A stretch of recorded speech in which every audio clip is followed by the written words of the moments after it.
नमस्कार दोस्तों, अब्दुल मजीद current India news के लिए। रायपुर का नकटी गांव पूरी तरीके से उजड़ गया। 3-4 दिन के अंदर पूरी बस्ती को तोड़कर बर्बाद कर दिया। अब मकान टूटने के बाद अब राजनीति गर्म आ गई है।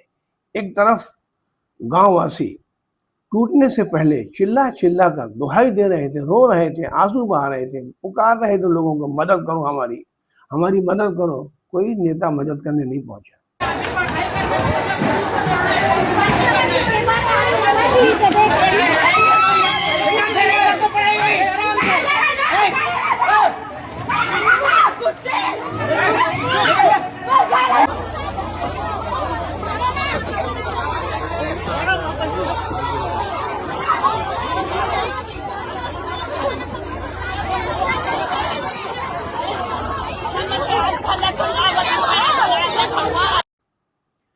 लड़कियां, औरतें, बुजुर्ग लड़ते रहे बुलडोजर वालों से, मारपीट करते रहे, पत्थरबाजी करते रहे, लेकिन नहीं माने। आखिरकार पूरी बस्ती को तहस नहस कर दिया, 80 मकानों को तोड़कर खत्म कर दिया। तब राजनीति अब नेतागिरी पर चरम सीमा पर है। कांग्रेस इसको बनाने के लिए विपक्ष को घेर रही है। अनुज शर्मा को भेजो, एक दिन रह के दिखा दे वहां पे। भेजो अनुज शर्मा को, विधायक एक दिन रह के दिखा दे। वहाँ जेठ, ससुर, देवर सब लोगों का एक कमरे में रह सकते हैं क्या? विधायक है, आज है कल नहीं है, 5 साल का पद है, ये जिंदगी भर का नौकरी नहीं है। लेकिन कोई जनता के साथ खड़ा रहेगा, जिंदगी भर जनता की आंखों के सामने वो रहेगा और तरह तरीके के रास्ते बता रही है, ऐसा नहीं करना था, ऐसा नहीं करना था। लेकिन जब ये टूट रहा था तो कांग्रेसियों ने आंदोलन क्यों नहीं किया? ये कोई विधायक उस वक्त नहीं गया। तोड़फोड़ जब हो रही थी टूट गया, लोग बर्बाद हो गए। अब आंसू बहा रहे हैं लोग, तब आंसू पोंछने के लिए ये नेता वहां जा रहे हैं और बयानबाजी कर रहे हैं। दरअसल में गरीब का मकान बड़ी आसानी से टूट जाता है। अगर यही जमीन किसी पूंजीपति की होती, वो कोर्ट चला जाता, कोर्ट से स्टे ले आता, राजनीति करता, तोड़ फोड़ नहीं होने देता। नकटी गांव को निशाना बनाकर 3-4 दिन में नष्ट नाबूद कर दिया गया, तोड़ दिया गया। अब वो वहाँ राजनीति हो रही है। बृजमोहन अग्रवाल ने खास करके नकटी गांव वालों को आश्वासन दिया था कि आपका गांव नहीं टूटेगा, आप बेघर नहीं होंगे। बृजमोहन एक ऐसा लीडर है जो अपने क्षेत्र की जनता के लिए वास्तव में हमेशा कंधे से कंधा मिलाकर खड़ा रहता है।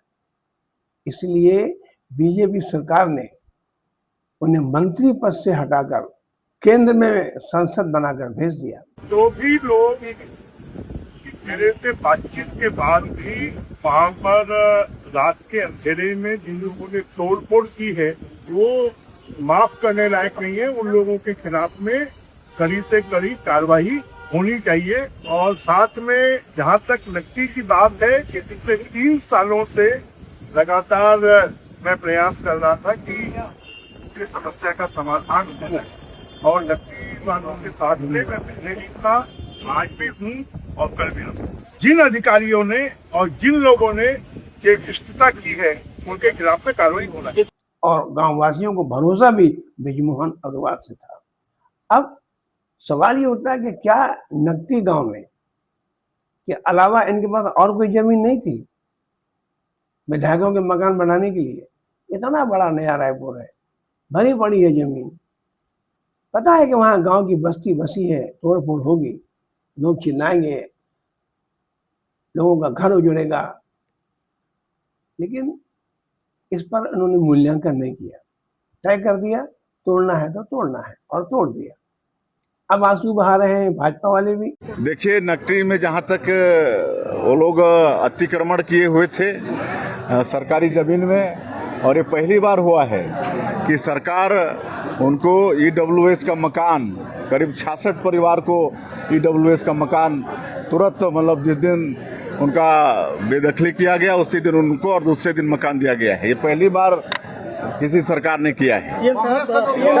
लेकिन जिनका मकान टूटा है वो तो डंगे के चोट पर कहते हैं कि हमारा कोई विधायक हमारे साथ खड़ा नहीं हुआ, कोई विधायक हमारे लिए आंसू बहाने नहीं आया। वो यहाँ तक कहते हैं कि कांग्रेस के 32-35 विधायक भी हमारे साथ नहीं खड़े हुए, और अब जब टूट गया है, सड़क पे आ गए हैं, बर्बाद हो गए हैं, तब राजनीति गरमा रही है।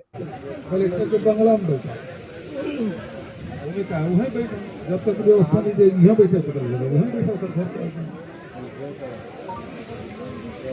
ठीक है, और आज समय ले लो और हम बात करो, एक व्यवस्था मुआवजा की बात करें और नहीं करें तो कलेक्टर हमें बंगला बने हैं सुंदर को, कलेक्टर को सहूलत थोड़ी सी आना चाहिए, उन पता चलना चाहिए कैसे गरीब की झोपड़ी तोड़े से क्या तकलीफ होती है। लोग आंसू पोंछने जा रहे हैं, आश्वासन दे रहे हैं। यह राजनीति उन गरीबों के लिए अच्छी नहीं है जो लोग पार्टियों के लिए वोट देने के लिए 6-6 घंटे लाइन में खड़े रहते हैं। इन्हीं के वोट से सरकार बनती है। यही लोग हैं जो घंटों खड़े रहकर वोट डालते हैं, और यही हमेशा शिकार होते हैं। कितना दर्द लगता है जब मकान टूटता है किसी का, बच्चे बिलखते हैं, अपने सामान बटोरते हैं कि हमारा सामान कहाँ है। यहीं कभी सोते थे बच्चे, यहीं खाना खा लेते, यहीं सोते थे, आज वहाँ उजड़ा हुआ पड़ा हुआ है। ये हालत देखकर सबको दर्द लगता है। दोस्तों, ये वीडियो आपको कैसा लगा शेयर कीजिए, कमेंट कीजिए। नमस्कार।